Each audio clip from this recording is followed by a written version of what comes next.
The Cubs open up their season exactly 1 week from tonight in Anaheim. But will Javi Baez be with the team? The extra versatile utility man has been sidelined over a week with a sprained left thumb. While Baez was able to play catch today, Joe Maddon hasn't been able to see enough of Javi in the outfield this spring. Depending on how the thumb feels this week, the Cubs may be forced to keep Baez off the 25-man roster. We're attempting to create an 11th hour to get this whole thing done, but Javi, getting more definition about Javi is really important right now. We got to make up our mind relatively soon so we could go with plan B.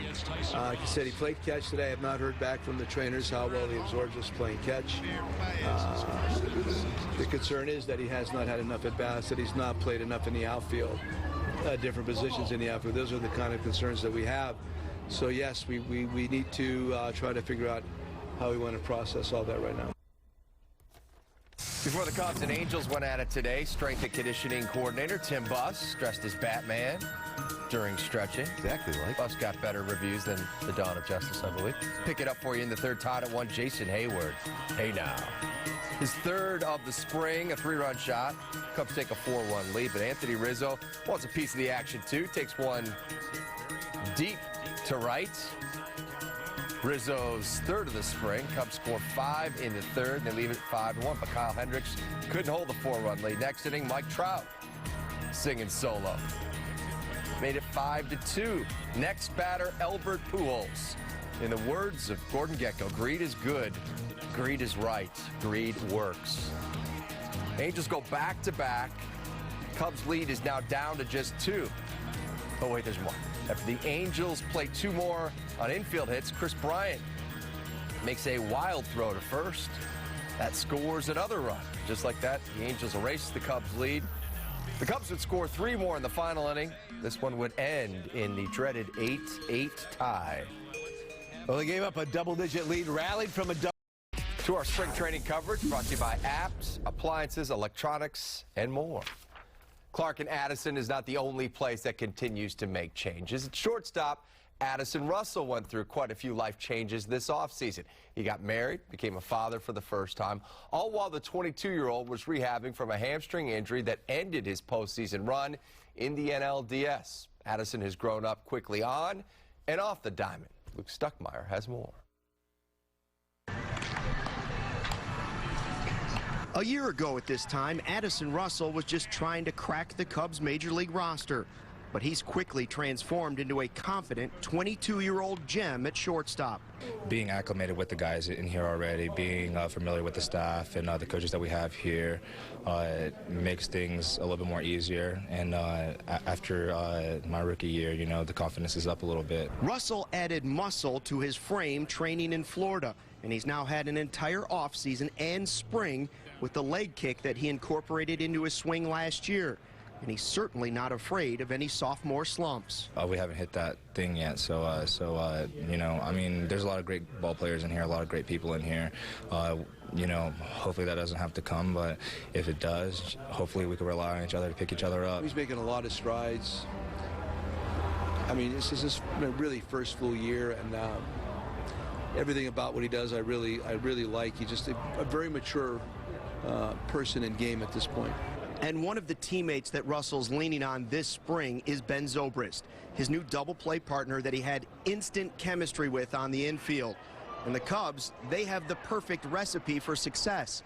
They have a veteran who's willing to teach and a young player who's eager to listen and learn. I know that Zoe's going to be able to help Addie out a lot, and I know Addie's going to listen, but it's a really, honestly, man, it's to get a really good combination and have maybe the nicest combination in history, that's these two guys combined. We're in sync. Whenever he sets up to feed or to receive a feed for me, you know, I get a good feel where his body's going to be, and I put it in his chest, and vice versa whenever I cover second base. So whenever you have a feel like that with a guy that you haven't even worked with before the first time, it's a good feeling.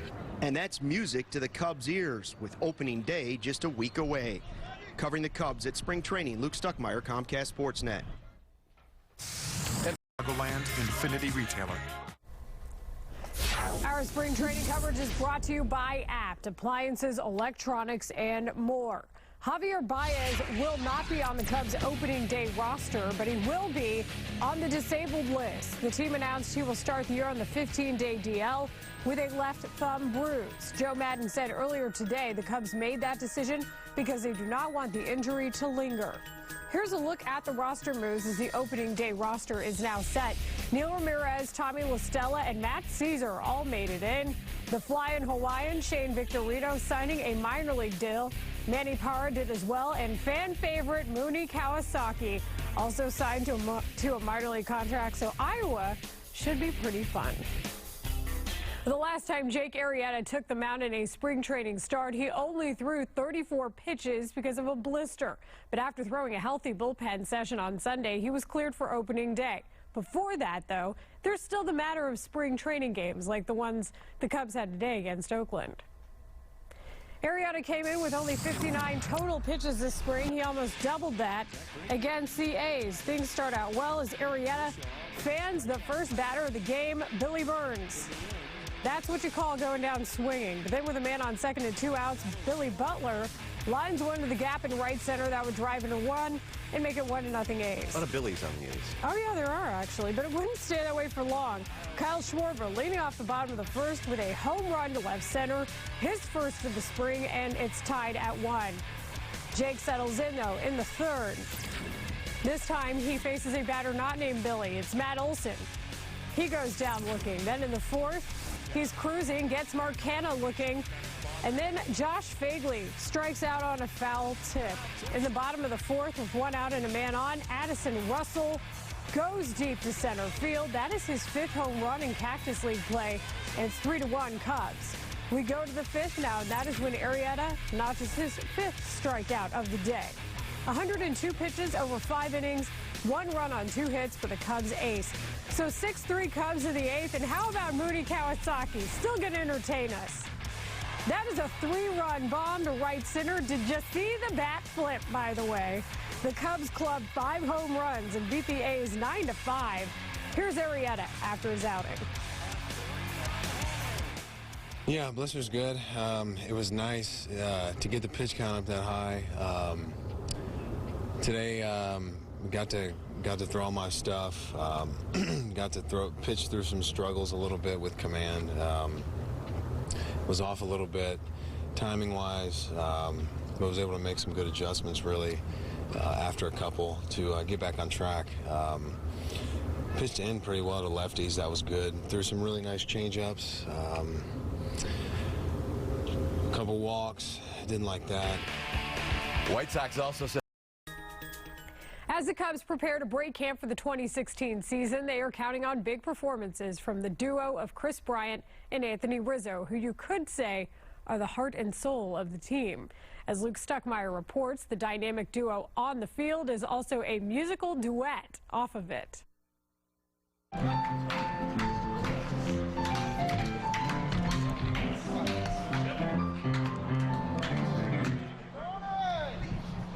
I think he's kind of been slacking with his piano lessons. I asked him the other day, so you'll have to ask him. But for me, I just haven't really been doing too much. He's actually pretty good. I mean, for a beginner, I think if he kept doing it, he could be better. But he said he's been slacking lately, so we'll see.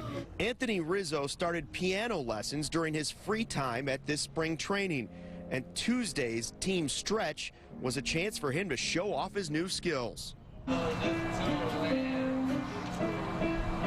I think he played Frozen Let It Go for me the other day, so he's still in the beginner stage, but I credit him for taking the spare time and learning something fun.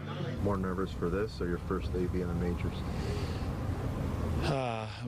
That first day in the majors, but that was not easy. My first live gig there. It was tough.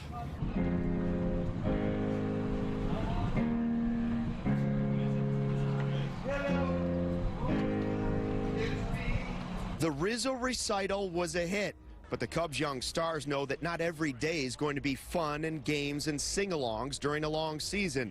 When times get tough, they'll be ready for it.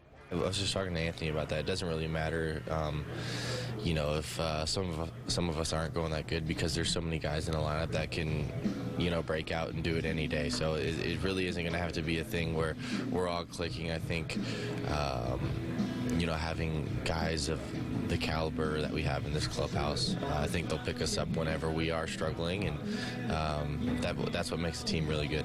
You build relationships with your teammates, and they become friends, and some become family, so that close. So I think every relationship is big. It's big for team camaraderie too.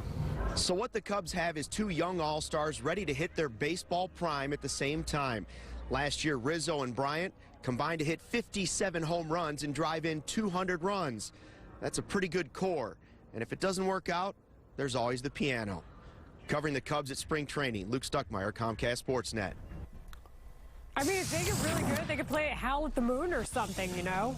The Cubs hosted the A's. Kyle Schwarber hits this one out of the park in the first. Addison Russell went deep in the fourth, and Jake Arrieta made it stand up. Had his curveball working. Cub fastball as well. Arrieta made 102 pitches over 5 innings, giving up 1 run on 2 hits, striking out 5. Everybody's happy. Cubs homered 5 times, beating Oakland. All right, before we get out of here, Cubs found a new slugger today. Yeah, we know about Schwarber and Bryant and Rizzo. David Ross had 3 doubles, but guess who went yard? John Lester. And Kyle Schwarber went back-to-back. Lester cranking one out. You saw his final line right there. 5 innings pitched, no runs, 10 Ks, and gave up just 1 hit. He pitched exceedingly well, so he's ready to hit the ground running for the season. A year ago, he was struggling coming out of spring training with a little dead arm. But Phil, you had an interesting stat you told us off the air about John Lester a year ago. Well, yeah, I think Fangraphs, those people that analyze everything that happens in the game, he actually had really good numbers for hard hit balls by pitchers. He was, you know, in the top 10, maybe even as high as the top 5 in terms of pitchers who hit line drives, who had hard hit balls. But early last year when he couldn't get out of that offer, it just seemed to me he would hit these line drives, just the shortstop could reach up and get them or go over here and get them. He doesn't pull the ball, but he hits it hard to left field.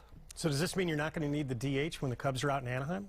There you go. John Lester will hit for himself. Yeah, absolutely right. Well, he pitched very well. It looks like Arrieta's ready to roll, so they should be ready to rock and roll here and try to live up. The expectations are through the roof. Yeah, absolutely. I mean, my question with Lester is still the runners, holding runners on, fielding his position, how much teams will take advantage of him that way. And Arrieta's not the best holding runners on either.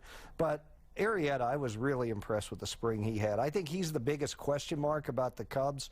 Can he bounce back after the extra innings he threw last year, almost 80, well, 75 or so more than he'd ever thrown in a season before? That's a lot. But he, you know, this spring training, take the blister out of it, and it was pretty much an A+ spring training for Arrieta. All right, boys, short and show today because the White Sox game ran long. But thank you guys for being here. A lot of fun. And, of course, we'll have a lot of baseball coverage all season long. That is a wrap for Sports Talk Live, presented by the all-new Chevy Silverado. Have a wonderful evening. We will see you back for a full show tomorrow. We are back with our spring training coverage, brought to you by Apt Appliances, Electronics, and more. You remember heading into last season, John Lester had just signed that $155 million contract to join a Cubs rotation that desperately needed a #1 starter. Well, 1 year later, Lester is much more comfortable in his surroundings, and the rotation is even better. Along with Cy Young winner Jake Arrieta, the Cubs added former Cardinal John Lackey. And Lester is confident that this rotation has the stuff to compete, setting a lofty goal of 1,000 innings for the starting 5. We got the best pitcher on the planet, you know, and you know what you're going to get from me and Lack. We don't do anything that impresses anybody. You know, we don't throw 98. We don't have the best curveballs, but we compete and we go out there and we're going to give you 33 starts and 200 innings. And, you know, we'll let the flashy stuff go for Jake. He's got the, you know, he's the younger guy. He's got the stuff that everybody looks back and goes, wow, that's pretty impressive. Then you got kind of the 2 quiet, you know, horsemen in the back there with Kyle and Hamill. So I think for me, the biggest thing for us this year, and I really kind of want to start talking about it now, is 1,000 innings. I think that would be, I've never been part of a staff that has done that. I think that would be really, really cool if we could get 1,000 innings out of our pitching staff this year, and that would really save our bullpen. So I'm looking forward to it, and hopefully, like I said, that's our big thing. That's really the only goal I set every year is 200 innings. So we do that, I think we're in a good spot at the end. No question about it, starting pitching will be key. Cubs taking on the Rockies in their final game of the spring at Sloan Park. Fourth inning, Cubs already have 4-0 when the pitcher, John Lester, goes deep to the opposite field. First time he's ever homered in an actual game, spring training or regular season. His teammates give him a nice welcome. Lester was also great on the mound. He had 10 strikeouts over 5 innings. After Lester's blast, the next batter's Kyle Schwarber, and he goes deep to almost the same location. That's Schwarber's second home run of the spring, both this week. Hopefully he's heating up right on time. Cubs win 10-zip. They'll face the Mets tomorrow night in Las Vegas. We'll have the game right here on Comcast Sportsnet at 7 o'clock. Here's Lester on his comfort level heading into year 2 as a Cub. I feel a lot more comfortable this year just with everything going on, you know, just being in a different league and being in different surroundings and all that stuff. So, you know, I feel like I'm ahead of the curve a little bit as far as where I was last year, just picking up the bat. So, you know, that was obviously a cool thing and you know, something that you can, I guess, put on the mantle, but it really doesn't matter. But you know, hopefully we can get one during the season. That would mean a lot more. Yeah, it probably would. Lester started his career at the plate by setting a dubious major league record. He began 0 for 58, 66 straight plate appearances without a base hit. Now he's got 98 official at-bats with 4 hits, all of them singles, all of them coming last year, 52 Ks, 4 walks. But Lester has a bet going with John Lackey. He wants to make sure he wins that one. So while Lester is one of those been there, done that championship guys the Cubs look to for guidance, Jimmy Rollins, he has a similar role with the Southsiders. Welcome back. Our spring training coverage brought to you by Apt, appliances, electronics, and more.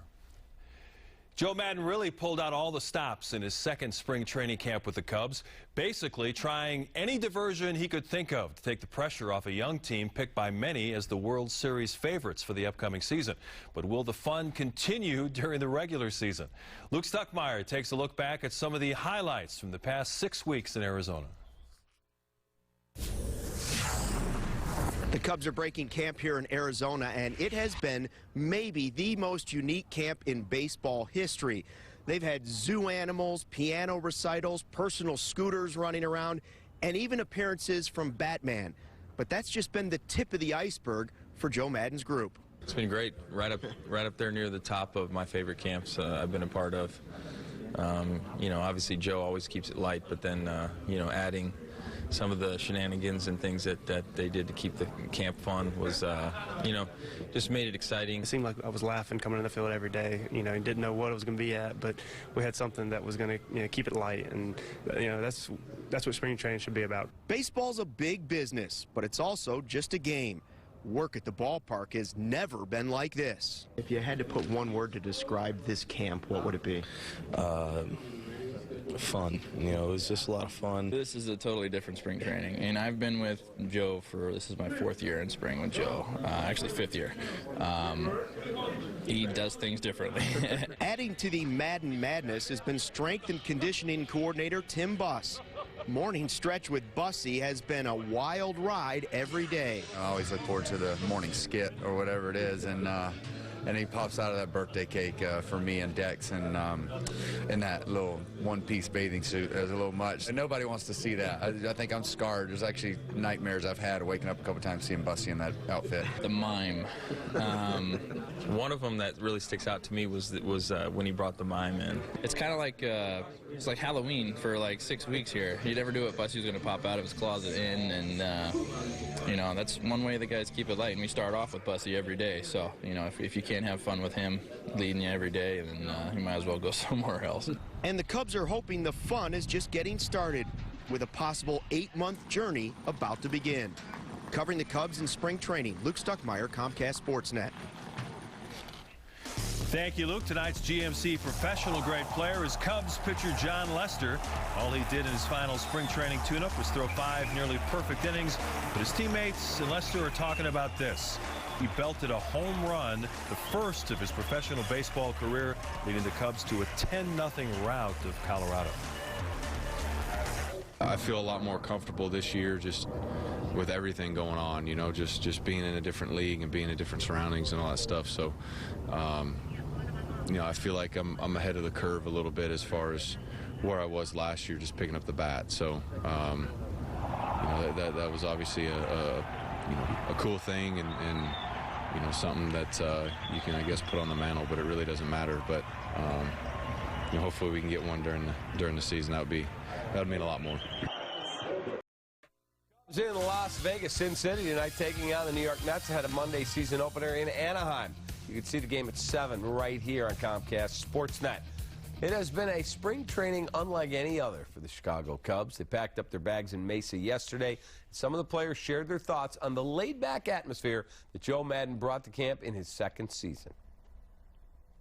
The spring training gets monotonous sometimes, but it was, for me, it was neat the way we had, you know, some fun things mixed in, and you know, it seemed like I was laughing coming in the field every day. It's been great, right up there near the top of my favorite camps I've been a part of.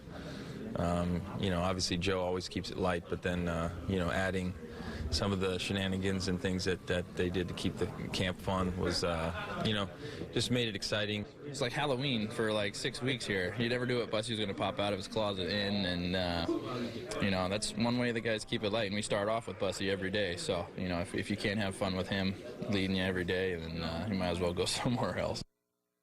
All right, so some people have said, are the Cubs too relaxed? I say, if that's the biggest problem you got to worry about, you got no problems. That's ridiculous. Too relaxed? I mean, who says that? It's been a topic. What, that they have too much fun? It is still a kid's game, by the way. There are other teams, and I've talked to a couple scouts who are friends of mine. I said, do you guys not do anything out there? I said, dude, go to camp and look. They work just as hard. They just have a good time with it. They have a manager. The old school doesn't like it. They have a manager who is just a fun guy. I mean, I don't know how else to describe him. Yeah, that was probably the worst one they did. Oh, I wasn't a fan of the Thank mime. you. Well, okay, because Players he was a liked it. bad mime. That's, I mean, I like the idea, but that guy was horrible. I've seen better mimes, you know, just walking down the street. Is that the guy from the Batman movie I just saw? No, that's a guy in Times Square who shakes tourists down. Yeah. If the Cubs don't win a World Series this year, I can guarantee you it won't be because of spring training. It will not be because of the fun they had in spring But I can training. also guarantee you if that happens, that we're going to be sitting here and that topic will come up. Were they too relaxed right into the season? We won't even remember. Was it a problem? Someone will bring that up, but it won't be anybody on this This is panel. what Joe Maddon does. The players like it. They're there for a long time. I think they were still playing baseball, too. It's not like they were doing this all day. From what I understand, they spent a couple, you know, like while they were warming up, they would do something goofy, and then they'd work. If as long as they're working on stuff, who cares what They were working. All right, so I'm going to ask you guys this question. Give me one player that you think will be surprisingly good, or you could say Jason Hayward will have an outstanding year. One player you go, surprisingly, he struggled. Okay, see, for the Cubs, it wouldn't be surprising if any of these guys are good, but I think Addison Russell is primed to just take off this year. First full season in the majors, and the same thing can be said for Chris Bryant and Kyle Schwarber, but I think Addison Russell, we already know what he can do defensively. He's got that power we didn't see a ton of last year, but he's going to be more comfortable. I think he is going to have a huge year. As far as who might not be so good, probably look at someone in the bullpen. I'm kind of concerned maybe about Strop or Rondon, just because we haven't seen them a lot in the spring. They pitched so much last year, so maybe one of those guys. I agree 100% on Addison Russell. I mean, I'm just a big fan of his. You know, I know it's going to sound blasphemous to say this, but I think he's at least a young potential Derek Jeter kind of player. I think he's an all-around player. He's a clutch player. And they wouldn't have won that series against the Mets even with him in the lineup. But I think his loss in that 4 games hurt at least a little bit. So I really like Addison Russell. Conversely, the other direction, I mean, Dexter Fowler, if I have to pick on anybody, maybe he might not put up the same numbers as he did last year. But then again, he doesn't have to either. So it's hard to find somebody who might fall on his face. But don't forget he's a free agent, though, again. Well, that's true. My picks, I mean, for, you know, breakout season or however you want to say it, who's going to have a huge season, I would actually go with 2 guys. One, I would go with Hendricks. I think Hendricks is going to have a great year. I just think there's too much talent there as a pitcher for him to, I mean, you know, it was his first full season really last year, right? So I could see him having a really big year, and then also Schwarber, the Schwarb. I could see him really having a big year this year. That kid can just flat out hit. So I could see him, those two guys having a big year. As far as kind of like maybe like a disappointment or not living up to what you think is, I'm going to go with Hayward. You know, I think that he was obviously really good for the Cardinals, but you know, you look at some of the numbers. I mean, they really weren't too different than Adam Eaton, actually, last year. When you look well, at unless you include defense and base running. I'll give you that. You're talking about a gold glover. Right. So, but I think that the potential's there with the huge contract and all that. See, this is what's going to happen with Hayward is that people are going to look at his numbers and say, oh, you overpay. Well, they did overpay, but this guy he didn't live up to his contract. You guys made a bad signing. He's not going to have the typical great offensive numbers. He's not going to have 295 with 32 bombs and 120. That's not the type of player that they got here. And if you look at the end of the year and he only has 25 home runs or even fewer than that, it could still be a good year for Jason Hayward. The Cubs will take 25 from him. Yeah. You know what? He's situated. Did he have 25 last year, though? No, I don't think so. No, he's had 1 year in his career at 27 for Atlanta. He's going to be situated in that lineup that there's probably going to be guys on base often when he's at the plate. So he's going to drive in a lot of runs. And just being in the outfield alone is going to... He's worth his weight in gold. That's the thing, is you're going to have to see what he's doing defensively on the base pass. Some of the things that he does... 2012 is his 27 home run season. Okay, some of the things he does great don't really show up on the box score, but he's going to be a perfect player to fit into this roster. John Lester went oppo yesterday for a home run in yesterday's Cactus League finale. More importantly, he looked sharp on the mound. He struck out 10 in 5 innings. Here's Lester on his comfort level ahead of his second season in the Windy City.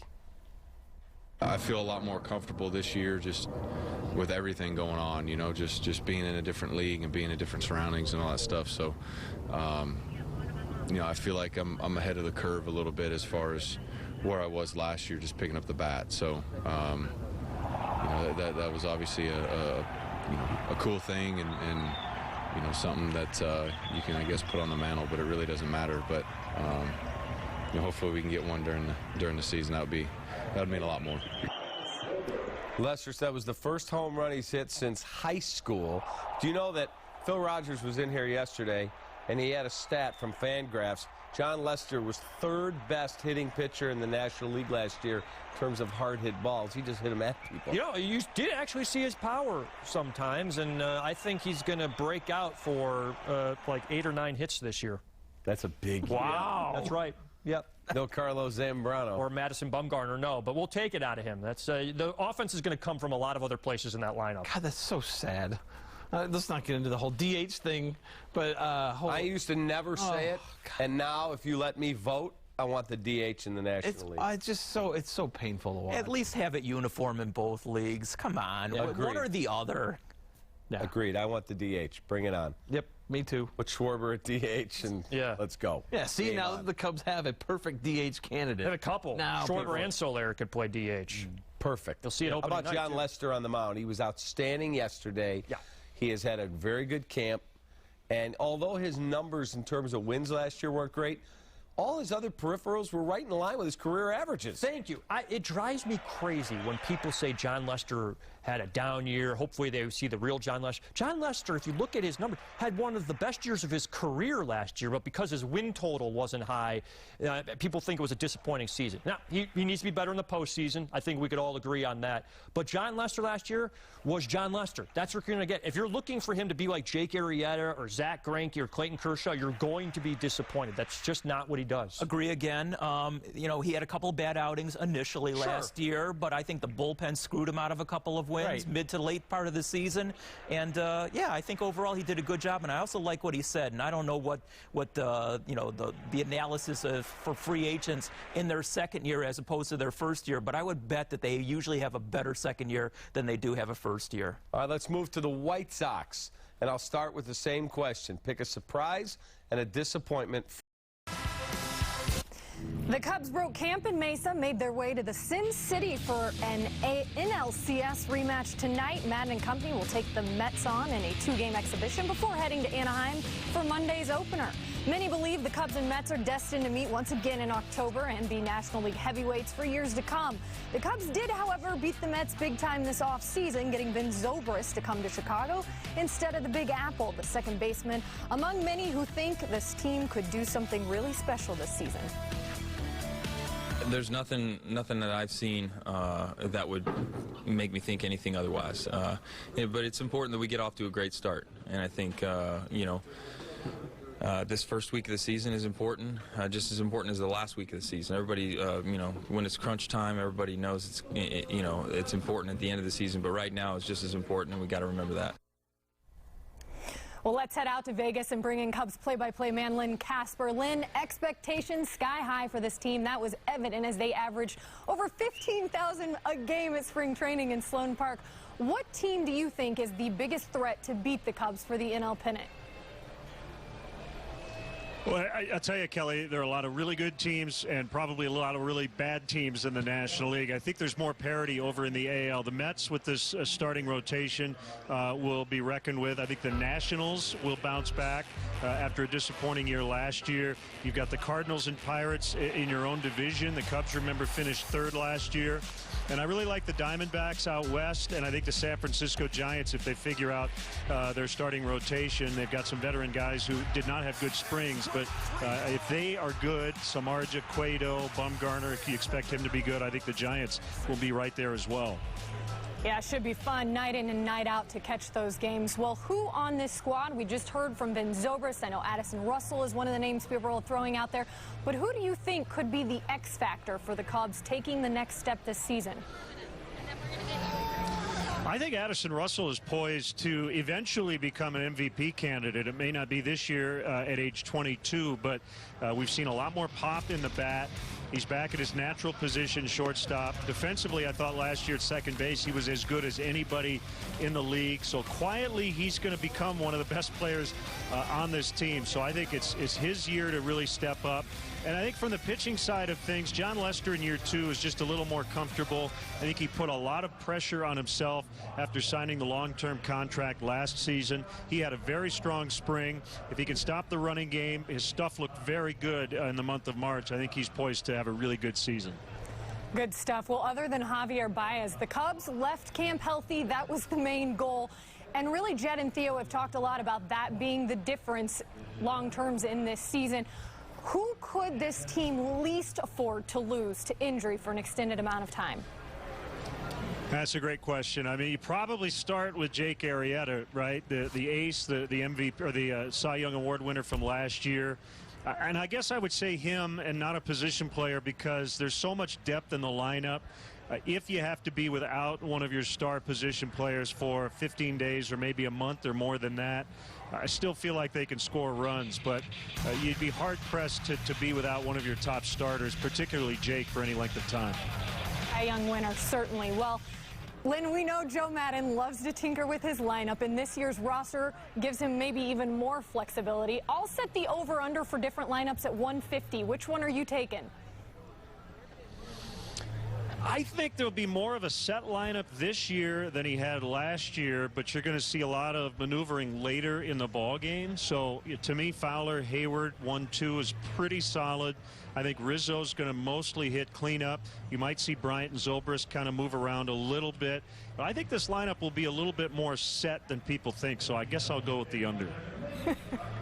Okay, I'll take the under, and we know the pitcher is hitting 9th this year, too, according to Joe. Lynn, thank you so much for your time. Enjoy Vegas. All right, Kelly, we'll see you in Anaheim in a couple days. And now to the latest on the banged-up Chicago Bulls. Well, from position players to arms, the early identity for the 2016 Cubs could be pegged as versatile. Just like the everyday guys, the Northsiders have packed their pen with swingmen. Trevor Cahill, Adam Warren, Clayton Richard, Travis Wood, to name a few. They were all stretched out this spring, but expected to start in relief. With more on the future of a bullpen that was ranked 4th in ERA last season, here's our Luke Stuckmeyer. A 1-1 to Rizzo. Cross to right. Way back. Grand slam time. Big names, big bats, and big arms. The Cubs seem to have it all heading into 2016. But if critics can find anything to question, it's been the bullpen. Bullpens are very volatile, and some of these guys are still pretty young and could go either way. And if the wrong guy goes the wrong way, it could really be debilitating. What the Cubs do have is versatility and depth, including a group of former starters who could still be exactly that if needed. I'm seeing the right velocity out of our guys. I'm seeing good health out of our guys. So I like like I said, I like the balance among our bullpen. The guys that are primarily slotted towards the end, and then this group that's able to do a lot of different things.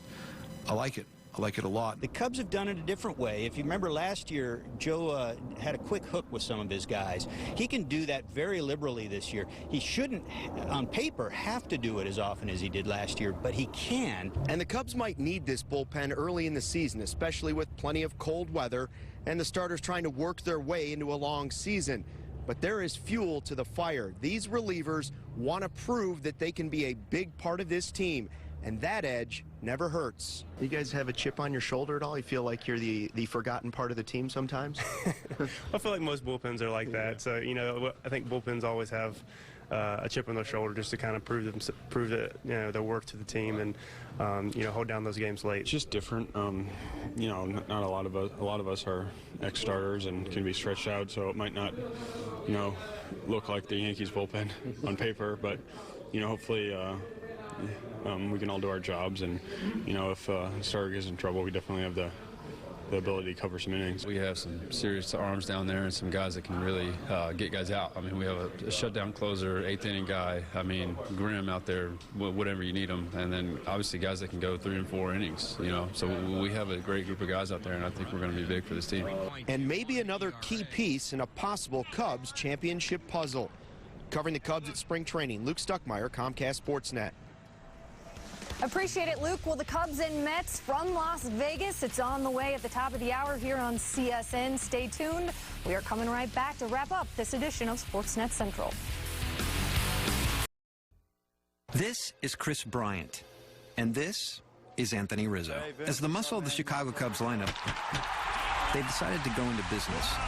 The souvenir business. Brizzo Souvenir Company, please hold. We founded Brizzo Souvenir Company to get you the home run balls you deserve. Help me help you get some baseballs. It's a good deal, Joe. Have you seen us play? We authenticate them with our bats. 9-ounce balls.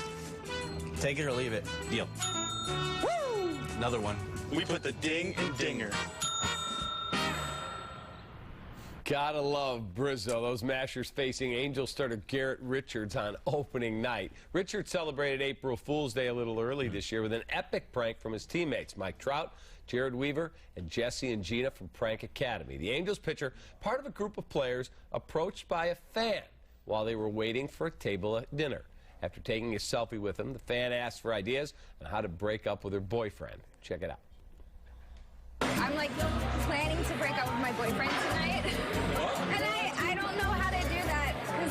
Like, is that appropriate to do it over dinner? Keep it to him straight. I knew my girlfriend was knitting in here, and I'm gonna come close to her, and she's like a huge Angels fan. I thought about this idea. Maybe she loves Garrett, like she's obsessed with Garrett. Hey everyone, can I get your attention? I want to marry you. I want to spend the rest of my life with you. Garrett, come here. Garrett? Come here. Garrett! Oh my God. Why aren't you just saying yes right now? I'm so confused. Look at all these people, they're watching. I wanted to break up with you. You wanted to break up? I'm so sorry. Garrett, what did you tell her? Dude, I don't know, bro. Here you go. Oh my God, my life is crushed. It was a joke, dude.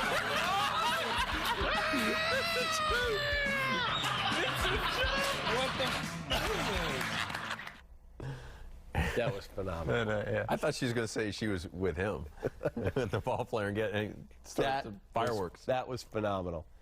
And you see, Joe Madden does this, the Angels do that. Just stuff to keep people loose, right? Yeah, that was hilarious and extremely creative. Like, to craft that scenario, that was great. I was holding back laughter.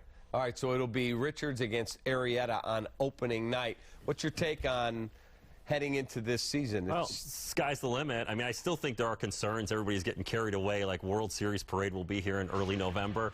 I do get concerned a little bit about the back end of the pitching staff. How good will they be? Will they be able to make a deal to get another starter? But you look at the lineup, and you look around baseball, and you see that runs have been down in recent years, and this lineup, it's hard to find holes in it. So combine that with the National League and all these teams that are either doing a rebuild or a tank job or whatever you want to call it. I mean, there's no reason that this team shouldn't, I don't think, should win probably any less than 93 to 95 games. Yeah, well, it's amazing because you look in the American League and there's not one team tanking. Not one. Some aren't good, won't be good, obviously, but not one saying we're out. In the National League, you got the Reds, the Brewers, the Phillies, the Braves, the Rockies, the Padres, and potentially the Marlins if they sell off like they always do. That's 7 teams that may not be trying to win. And in the Cubs division, what do they play? The Reds and the Brewers 18 times each? I mean, it's 36 games right there. And when you get into August and September, when those teams, they might be tanking to start the season, but the few players that they have left, will the Reds keep Jay Bruce around?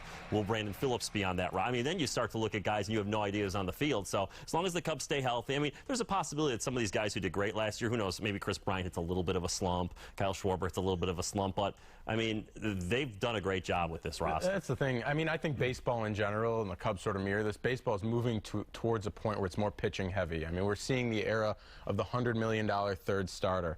We're seeing teams like the Yankees go bullpen heavy. We're seeing, you know, the Red Sox make a trade for a guy like Craig Kimbrell. And I really think that this Cubs team, you know, they were a middling offensive team last year. Do I think they're going to jump to the top of the league and be like the Blue Jays? No. They'll improve, but this is going to be a team that lives and dies by its pitching.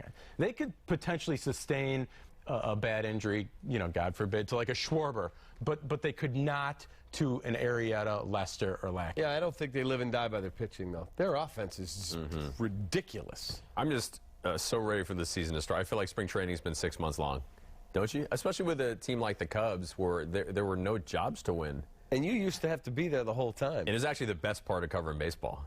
Once the regular season starts, you're like, man, I'm sick of this.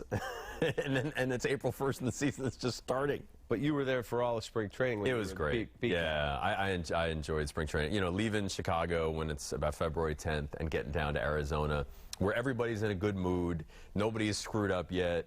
That's good living. Taking on a team like Anaheim, Anaheim's kind of...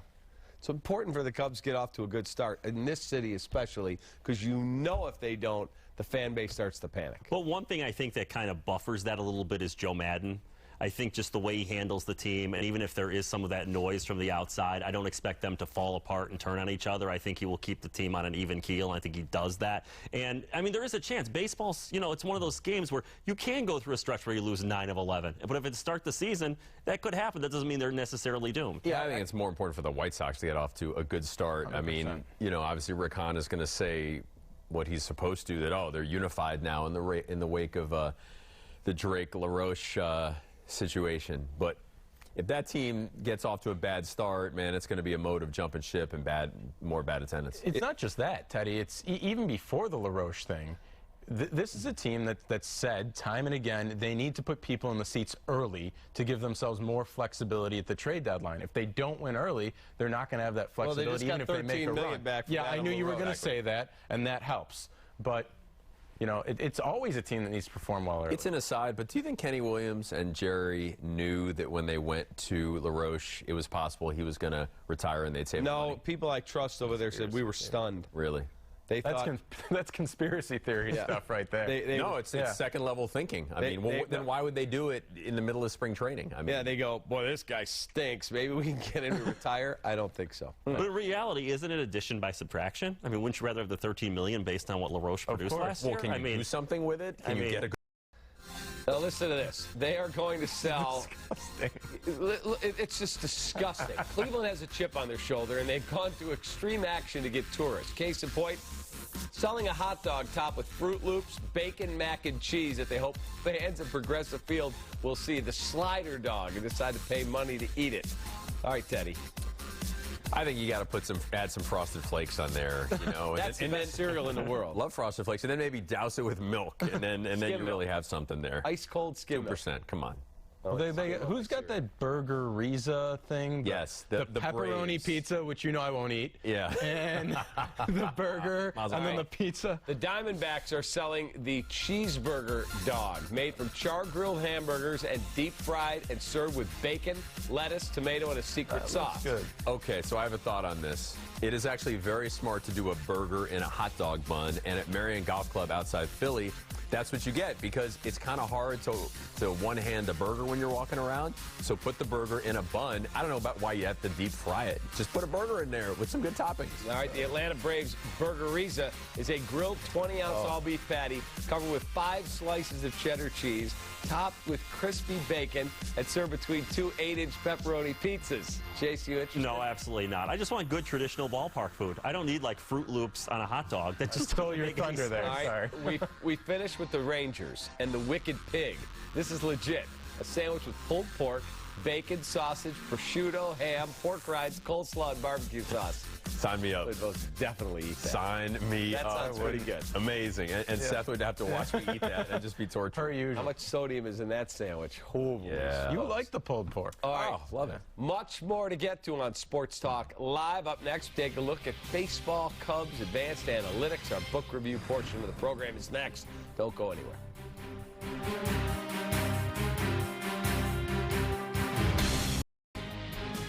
Joining us now, Adam Grossman, author of the book, The Sports Strategist, Developing Leaders for a High-Performance Industry.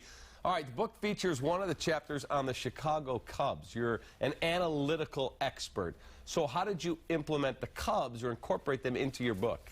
Well, the Cubs are really interesting because one of the things that we talk about in the book is the lovable loser brand identity and how the lovable losers enabled the Cubs to have what's called the lowest attendance elasticity. So what that means is when the Cubs did well or when they didn't do well, people would consistently come to the games. And that was a very effective way for the Cubs to continue to make money. And that's been in the history of the Cubs as an organization, is to make sure that people always had a good time regardless of how people came, regardless of how the players were doing on the field. So having that environment, having that experience, how does that actually translate to dollars? How does it translate to a better business? That's what we were really looking at in the book. So when you look at a team like the Cubs, your personal opinion, I don't know if you have analytical data that you could incorporate in this answer, but if the Cubs won, are there going to be some percentage of the fan base that goes, okay, that holy grail chase is gone, I'm going to find something else, or do they all stay loyal? Well, one of the interesting comparisons on that front is the Boston Red Sox, right? That was, you know, for 86 years, they were trying to chase a title, and when they did it, there was kind of this,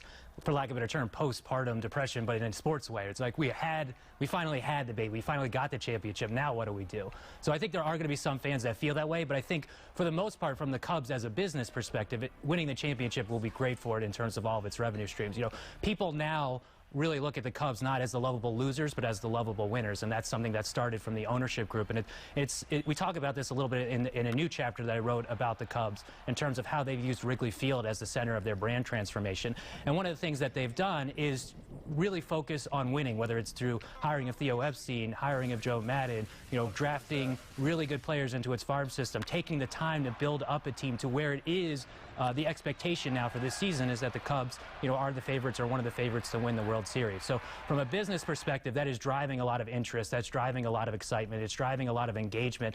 And that's not just with the media. There are sponsors. The ticket sales are very robust. So them winning the championship will only increase that in the short term. Now, from a fan's perspective, there might be some people who might feel, okay, we've spent all this time trying to win a championship, but I think any fan right now would take a Cubs title. Oh, there is no question. And having a Wrigley Field certainly gives you a great safety net when you're trying to market your team. Absolutely, and Wrigley Field being one of the iconic stadiums that exist, not just in baseball, but in all of sports, and having that as a foundation. And one of the things we talk about in this new chapter that I'm writing is, you know, Wrigley Field was the star of the Cubs, you know, almost since it's been in its creation, even when the Cubs were one of the first teams to have their own national television network, where television revenue and media rights revenue have become such a big part of the sports industry. The Cubs were way out in front of that trend, but one of the reasons they were able to to do that is because you could look at this great setting. You could look at Wrigley Field. You could see, most of the games are played at the time during the day. So, you could see the stadium, you could see the venue, you could see the Cubs, you could see the friendly confines. We had, broadcasters, Jack Brickhouse, Harry Carey, among the most famous broadcasters. People could come, they could see their friends, they could see the great experience that people were having. So using Wrigley Field as the center, both for the fan experience in terms of the live event, but also from a media perspective, has really put the Cubs in a very interesting position. If you go back just 10 years ago, that's not a very long amount of time. I had a Major League general manager say to me, stop with all the analytical crap you talk about. It's can this guy play or not? But then you bring Theo Epstein, Jed Hoyer, Jason McLeod, and while, yes, they use a trained eye to pick a player, they also have said, without analytics, you're a dinosaur in this game. Yeah, I mean, analytics, and actually Commissioner Manfred just said the biggest thing that in his 20 years of sports is the prevalence and use of analytics in baseball. And analytics, again, are not the only tool that Theo Epstein will use, the Cubs organizations or the best organizations will use. One of the misnomers about Moneyball is that Billy Beane invested less in scouting once he started using analytics. In fact, it's the opposite. He invested more into scouting because he wanted to find, finding the players that can really build off of analytics and really be effective for a team usually takes more work and more effort, and you have to be able to go find those players and then use the analytics and implement the analytics in concert with all the baseball knowledge and experience that exists. So again, the idea of that's kind of a false argument that often happens is either like you have all analytics or you have no analytics. But why not have both? You can have the best of both worlds. And that's what Theo has said. Exactly. He said, in the end, a great scout who could tell you that guy can play and that guy can't. In the end, you better trust guys who have done it for a long time, but you use the numbers to help guide your decision. Exactly. And sometimes, what people trust is what they see. And if I can see somebody's a good player, then I trust that that's something that's going to happen. And that can be very helpful, and it can be a good guide, and it can show you players who maybe are undervalued from an analytical perspective because they do certain things well. But at the same time, right, you don't always just trust your impressions, your first impressions, your sight. People know that in every other type of business that you can see things happening and that might not reflect what's actually going on. Funny thing is, Jed Hoyer was on with us from spring training, and I said, if I could roll the hands of time back to like 1992, but give you the knowledge analytically you have today, he said, it would be like shooting polka dot fish in a striped barrel. It wouldn't even be fair because no one else was playing on that field. And like Bill James, who's usually considered one of the big founders of analytics, he was writing about this in 1978 and in the 70s, right? So there had been a long time, and they were, analytics was in the wilderness for a long time.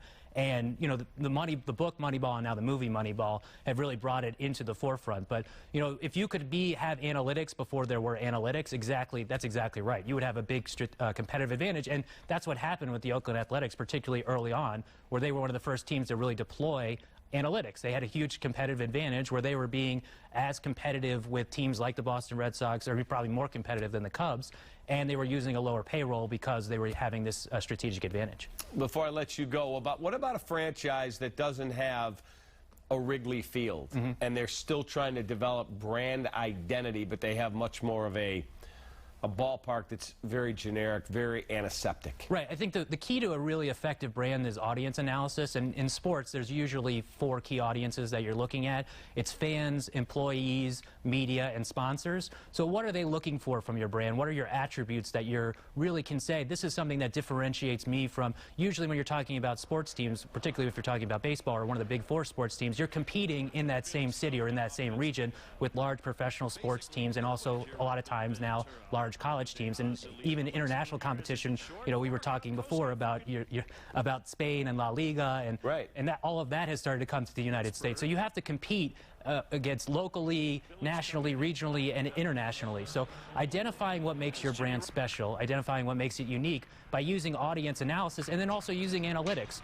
Sports are one of the really interesting businesses because every year there's a season. Every season has a certain number of games. You can run tests of your brand or test of certain products every year and see what the differences are. If we try this, maybe this works better. If we try this, this will work better. From that, you can gather all this information so you can combine the quantitative, what works through our experiments, with our qualitative, what's really differentiating ourselves from our audiences, put that together and really create a differentiator. Yeah, unlike if you go to my restaurant, it's bad, you may not give me another chance. Right. You hit a reset button at the start of every season. Right. And if my team's good this year, you might come out. Yeah, and but one of the things we talk about in the sports strategist is you can't rely on winning to define your brand, right? Because winning fluctuates. The Chicago Bears actually have the highest winning percentage in NFL history at 57%. One, I think it's surprising that the Chicago Bears, I don't think a lot of maybe Chicago fans would know that. I never think about that. Right. But two, it's only 57%, right? So there's going to be up years, there's going to be down years.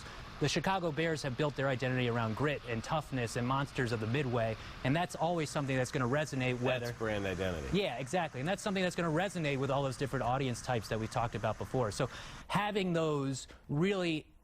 having those brand markers or having those key parts of your identity established, so when the team does well, you take advantage of those opportunities like the Cubs are doing now, and when the team isn't doing as well, there's a foundation and base to say this is what our brand is, this is what our identity is, this is why you should believe in what we're doing. Appreciate you being here. Absolutely. Thanks for having me. There you go. All right, he's Adam Grossman, author of the book, The Sports Strategist. We'll take a time out and continue on Sports Talk Live. Some baseball now. It was a blister that blew up Twitterverse and sent Cubs Nation into a panic, but it was quickly hushed and healed with a 5-inning, 2-hit outing from Jake Arrieta on Tuesday. To be honest, the Cubs ace was more worn out by blister questions than he was the 102-pitch outing. Now the quest begins for the reigning NL Cy Young winner as he prepares for an encore 2016 campaign. Everybody's been waiting for this moment. It's approaching fast. It's finally here, and to be the guy on the mound for the first one is something special. But then after that game's over, then it's 161 games left on the schedule to fight through as a team. So, anytime you get the honor of being the opening day starter, it is special. But it's short-lived because once that's over, it's back to business. Well, speaking of that 2-game set out west, here's a look at the starters. Arrieta will be opposed by Angels righty Garrett Richards on opening night, and then on Tuesday, it'll be John Lester towing the rubber along with fellow southpaw Andrew Heaney. The game will be carried on Comcast Sportsnet, plus I'll be out in Anaheim with all your updates. How about game 2 between the Cubs and Mets in Vegas? Of course, Joe Madden still tinkering with his lineup. The rotation, however, is set. Jason Hamill, 4th starter in his final spring start. Right here. Started off pretty strong, too. Gets Neil Walker swinging on the 2-2 breaking ball, and he gets out of the first unscathed. Next inning. The only real mistake from Hamill, and it's Yoenis Cespedes going to take the hanging breaking ball for a solo shot. The first of the spring for him, and it puts the Mets in front 2-0.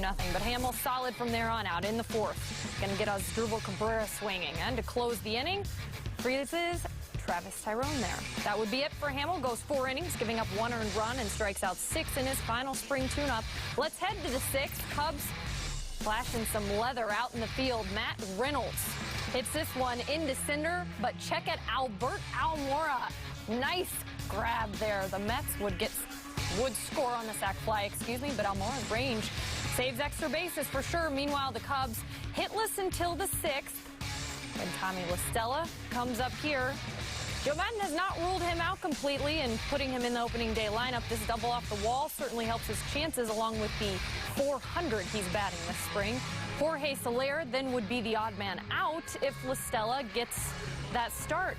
And with the bases loaded later in the 6th, this is him popping out. Soler hitting just 154 this spring. The Mets would get out of the jam here, allowing just 1 run in the 6th, and that would be all the offense the Cubs could muster as the Mets take down the Cubs in Sin City 8-1. Well, coming up, the White Sox make it official and announce the final edition. I didn't know I'd do that. I usually do that to re-emphasize.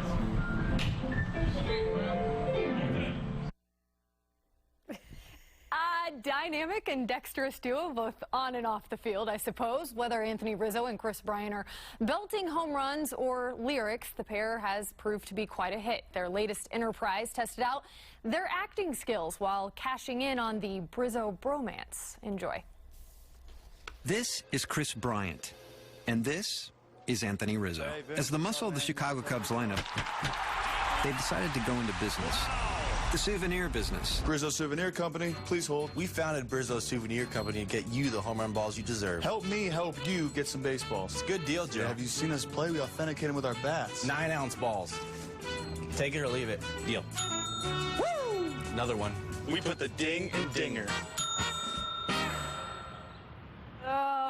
fantastic. All fun and games, at least for another couple days. Bryant had some fun here with David Ross today. We've all seen the face swap. What do you think? Rossi wanted some hair. I guess he got some. Look at the chins, though. Versus it with dual gray there. Plays of the day presented by Lexus. Number 3 Blackhawks and Jets. Patrick Kane carries the puck into the Jets zone and finds the back of the net for the 40th time this year. Kane becomes the first Blackhawk to score 40 in a season since Tony Amani did it in 99-2000. More from this game later. Number 2 Cubs Mets. New York's Matt Reynolds gonna get a hold of this one. Looks like it's going to be extra bases until Albert Almora lays out there. He had other ideas. The diving catch, an outstanding play to get the out. It would be the only bright spot, however, as the Mets win 8-1. And back to the peg for number 1 in overtime. Hawks have a 3-on-1. Artemi Panarin to Brent Seabrook. Buries it into the net. The game-winning goal. Seabrook's goal came just over a minute into the extra session as the Blackhawks beat the Jets 5-4. Well, since it appears the Warriors have this whole basketball thing under control. People like to talk about the past. Then again, people like to talk about a lot of things. Welcome to the show. Oh, nothing says opening day quite like digital Anthony Rizzo debuting the show. Jake Arrieta and Chris Sale both chomping at the bit to get their seasons underway. Mark Schanowski has more. We're now joined by our friend Phil Rogers from MLB.com. Phil, baseball season is almost here. Have you ever seen a team that exudes positivity and optimism like Joe Madden and the Cubs? Well, I've never seen one with this much young position player talent. Not just the lineup that's on the field, but the guys that are on the bench and then the guys that are in AAA behind it. I think the spring training spoke to that. And, you know, I think these guys feel like they got a big job ahead of them in winning a World Series. It's a challenge they talked about straight on. And I think it's just going to be so much fun to watch them try to do it. Of course, the Cubs lost a lot of games during spring training, but that doesn't matter. The games start for real Monday night. Garrett Richards facing Jake Arrieta in the season opener in Anaheim. How do you think Arrieta will fare against that potent Angels lineup? Well, I think Jake is really back on it. He did have the blister late in spring training that set him back. But this is a guy that did not back off after his Cy Young season, worked as hard or harder in the offseason. Incredibly limber body. You know, I think people see the muscles, but it's the flexibility that he has to go with it. I think Jake Arrieta is going to be very, very tough every time he goes out. So, you know, Albert Pujols, Mike Trout, the Angels, they better have their game on. After a very good 2014 season, Richards took a step back last season. Who in the projected Cubs starting lineup opening night might have the biggest impact against Richards? Well, the Cubs have an American League-style lineup in the National League, and the fact that this game is in Anaheim lets them use a designated hitter. I like Kyle Schwarber. This is going to be his first opening day. You know, if you go back to Schwarber's Major League debut, very good. That series or back-to-back series in Ohio early last year, June, I think. Great series. I think Schwarber's going to be trouble. And you get to slide Soler into the lineup as well. So it's going to be a long lineup. And I would say Schwarber-Soler having that DH, that's going to be a big factor. Speaking of the DH, John Lester belted a 2-run homer in his final spring training warm-up. Is that going to hurt the Cubs that Lester won't bat in Game 2? No, I think that'll be okay. But you know, I did see a stat this year or from last year, and it backed up what my eyes showed me. Lester hit the ball really hard without getting results. His hard hit rate was much better than that batting average would make you think. The White Sox get things started with a matchup of Cy Young Award contenders. 2-1. There's a drive to deep right. That ball is crushed. Look out in the Allegheny. Swung on, hit in the air, deep right field. Get out the tape measure, long gone. Kyle Schwarber just hit one onto Sheffield Avenue. Cubs lead 6-4. Kyle Schwarber hit 16 home runs in 69 games last year, good for a 38-homer pace in a full season. And the young slugger's power will be on full display Monday night as the Cubs open the season in Anaheim. The first time, in fact, the team's history that they'll start the season against an American League opponent. Schwarber will slide into the DH, and the question of where he'll play in the field, we'll just have to wait. Here's MLB.com columnist Phil Rogers with more. The fact that this game is in Anaheim lets him use a designated hitter. I like Kyle Schwarber. This is going to be his first opening day. You know, if you go back to Schwarber's major league debut, very good. That series or back-to-back series in Ohio early last year, June, I think. Great series. I think Schwarber's going to be trouble. And you get to slide Soler into the lineup as well. So it's going to be a long lineup. And I would say Schwarber, Soler having that DH, that's going to be a big factor. Southsiders. All right, thanks, Sierra. We stay out west. The Cubs begin the 2016 season in Anaheim. Joe Maddon has yet to finalize his opening night lineup, but Kelly Krull tells us the team is focused and ready to take on the pressure they face as the favorites. The Cubs have anxiously been awaiting opening night for quite some time. Try 165 days to be exact. That's when their 2015 season and their NLCS run came to an abrupt close. And the agitating result has been eating at them all off season, creating a dangerous appetite that is sure to fuel 2016. We're really hungry. We're a hungry team. We're ready to get going.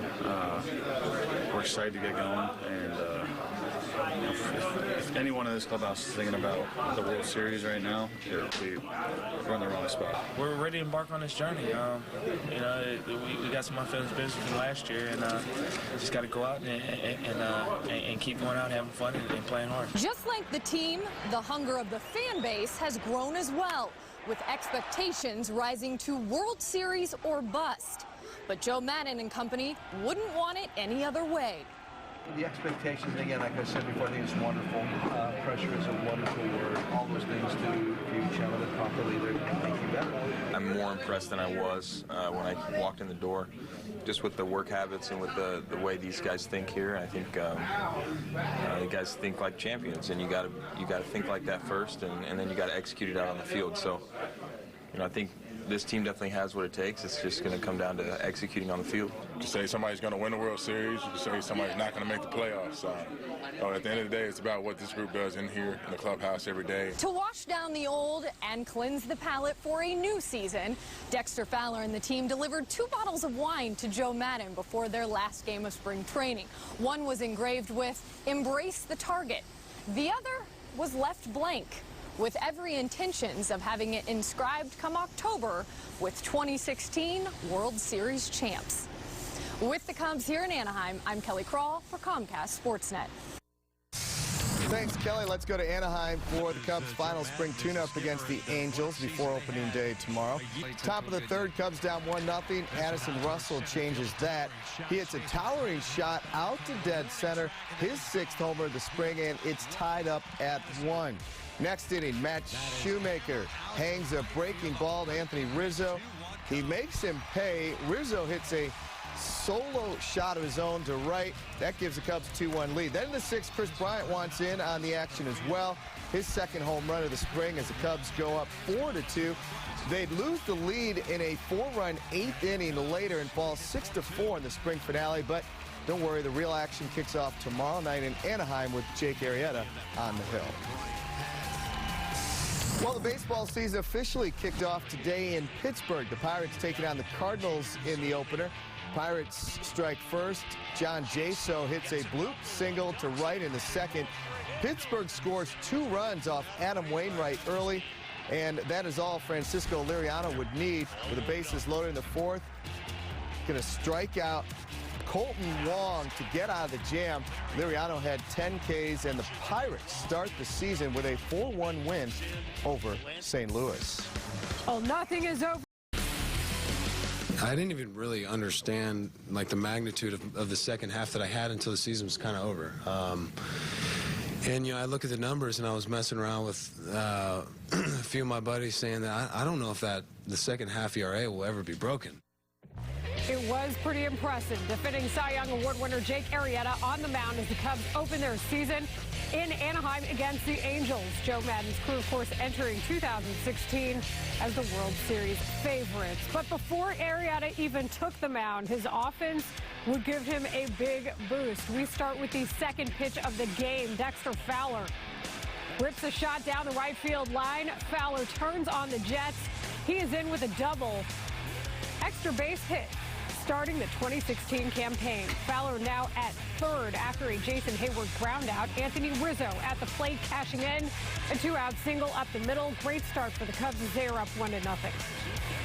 Arrieta dealing after getting that early run support. Here he's up against Andrelton Simmons. Freezes him with a 95-mile-an-hour heater to end the second. And then he gets some help behind him in the third. Yanel Escobar at the plate. Rips one to second, but Ben Zobrist, the leaping grab, then throws to first to complete the double play. Inning over. Cubs bats pick it back up in the fourth. Men at second and third for Jorge Soler. And he throws one in the left. That is a clean base hit, scoring a run, and the Cubs double their lead. Next batter up, Miguel Montero, and he keeps the line moving. His grounder beats the shift perfectly. Simmons has no play, and the Cubs lead is now at 3 runs. And as we know, 3 runs is usually more than enough for Arrieta. Now he's facing Mike Trout. This in the fourth inning. Trout goes down swinging. Arrieta allowing just 1 hit through 5 spotless innings. And we move to the 6th, where Montero does even more damage. Big renovations. Now it holds about 45. Will it hold this ball? No! A home run! 2-run shot, Miguel Montero. There's your 8-hole hitter. Yeah, not bad. Northsiders are rolling. It's 5-0. Next inning, Hayward getting in on the fun. The big free agent signee bloops one into left for his first hit as a Cub. Hayward ends up at second with a double. Bases loaded for a couple of batters later. Chris Bryant, he hits one hard to short. Simmons gets an out at second, but that's nothing else. 6-0 Cubs after the Bryant RBI fielder's choice. Arrieta easily makes that stand up, facing the heart of the Angels order in the 7th, again against Trout, whiffs him. Then gets Albert Pujols swinging as well. 6 punch-outs and only 2 hits and 7 innings allowed for the Cubs ace. Maddon's crew begins the 2016 season in style, beating the Angels 9-0. So the Cubs hitters do what we thought they would do, as did the pitching. How about this? You saw Chris Bryant with the heart out there. He, Addison Russell, and Kyle Schwarber were the only batters in the game without hits. Everyone else, though, had no trouble. 11 hits for the Cubs. Dexter Fowler with 3, Ben Zobrist and Miguel Montero with 2 apiece. Well, prior to the season opener, Cubs chairman Tom Ricketts said he expects Theo Epstein to a contract extension soon, telling reporters, quote, "I'd imagine we'll get it wrapped up at some point here in the near future," end quote. Our Cubs insider Patrick Mooney has the full details on CSNChicago.com, his article with the very latest. The White Sox. The plays of the day are presented by Lexus. Number 3, we go back to Oakland. Chris Sale working in the 7th with a 1-run lead when Dioner Navarro picks off Billy Burns. That's what we call a caught stealing. Navarro showing off his arm to get the Sox out of the inning as the White Sox take the opener 4-3. Number 2, we have a twofer in the Phillies and Reds game, 9th inning. Ball hit down the left field line, and Tyler Holt makes an incredible diving catch. That saves extra bases for the first out of the inning. And then the very next batter, Cedric Hunter, hits one into center. How about Billy Hamilton on his horse? The diving catch of his own as the Reds beat the Phillies 6-2. And number 1, well, we can't show you the highlights of Chris Jenkins' game winner and plays of the day. So here's a bar near the Villanova campus reacting to the buzzer beater. Nova wins one of the great games in NCAA final history. Well, thanks for joining us for Sportsnet Central, presented by CLR and Joe Maddon. Speaking just moments ago from Anaheim, we take you to the clubhouse now following the Cubs' opening day win. Just kidding. Just kidding. I may help. So just with the way you wrote it up? You know what? I mean, that's pretty good. I'm a really bad opening day manager. That was really fun to watch. And it always starts with the starting pitching, and Jake was right on top of his game. just kept getting better game in progress, but that's an example of what we were talking about before the season began. He was cruising 6-0 game. Pitch numbers were still in good order, but get him out of that game and turn it over to the other guys, and now you have more bullets left for the rest of the season. So that was outstanding. The whole offense, you just got to begin with Dexter. I mean, Dexter set the tone again. He goes, we go. Beautiful thing. And up and down the batting order, just so many positives. Caught the ball in defense. Like I said, it was really a fun game to manage, and where you have to do absolutely nothing. It was great. You kind of warned us before the game not to expect Jake to be what he was last year. And now? That was nice. That was, again, he was just really on top of it again. Coming out of spring training, and I'll reemphasize, there's no similarities between a spring training game and a regular season Major League game. There's none. So you could see everybody was ready to play tonight. The dugout was definitely alive. Just greeting one another before the game was almost like we hadn't seen each other in 10 years. It was outstanding. And so the whole vibe, the whole game was beautiful. And Jake rose to the occasion like he can. Very calm and with great stuff. Once I started seeing that 95 down and away to the right, he's called the strike. I knew he was all over it. Joe, back to Fowler. You said in camp that it felt right the moment he returned. And you can imagine the lineup without him, but, if he wasn't around, it would be a lot different. Yeah, not only would he, obviously it's easy to say all that tonight, having a great night, but he brings a lot of energy. He interacts with everybody so well. They like him. The guys like him. He's a very likable guy, and he's also a good leadoff hitter. He gets on base, plays wonderful defense. He's a catalyst. There's no question about that. So to get him back like we did, kind of dramatic fashion, it played well. And like you said, you're right. Imagine the lineup without him tonight. He saved his best, it seemed, for Trout. He just seemed to carve him up with just about everything he had. Yeah, that's what's going to happen. Like all good hitters, you're probably going to see the best from the other pitcher every time you go up there. That's what makes really good hitters even more impressive. But like I said, I thought about the third inning, Jake really started making pitches where he wanted to. And then I really felt comfortable about him getting on a roll tonight. You're pleased with the patience your hitters showed at the plate, especially in that fourth inning. Yeah, we struck out 12 times, but there was still a great approach. We really battled. I don't know how many pitches we saw. We saw a ton of pitches. So even though you might strike out eventually, you're just not up there swinging wildly. And something we really emphasized towards the end of camp, probably the middle of camp, we started talking about a more pertinent two-strike approach, and I thought our guys were outstanding tonight. How about the Cubs fans in the stands? We travel well, man. That's one thing I learned last year. We travel well. It's exciting. It's exciting to see everybody out there. It's the Cubs, man, and it's pretty cool, and it's also hot at the same time. Joe, you called it a beautiful thing just the whole game, but I think the length of this lineup, even though last year's lineup was good, you see the difference that Hayward and Zobrist just add to this. How much fun was it for you kind of just to watch that unfold? Yeah, just writing the names down. And then again, it's an American League game, so of course it gets longer because of the DH. But people are talking about, somebody mentioned about Addison hitting ninth, but of course that's where he belonged in that lineup today. And he almost hit a home run to center field again. But yeah, it's really good. There's no break. There's no break in the lineup. And again, we got to keep these guys healthy. We got to watch our guys, but there's no break for the other side. Like I said, when you send the lineup over and they have to determine who to pitch to, it gets kind of difficult. That was Joe Madden following the 9-0 Cubs win over the Angels. Thanks for joining us again for Sportsnet Central presented by CLR. And for all your sports news 24/7, stay logged on to CSNChicago.com. We've got Sox postgame, we've got Cubs postgame, and we do it all again coming up on Tuesday.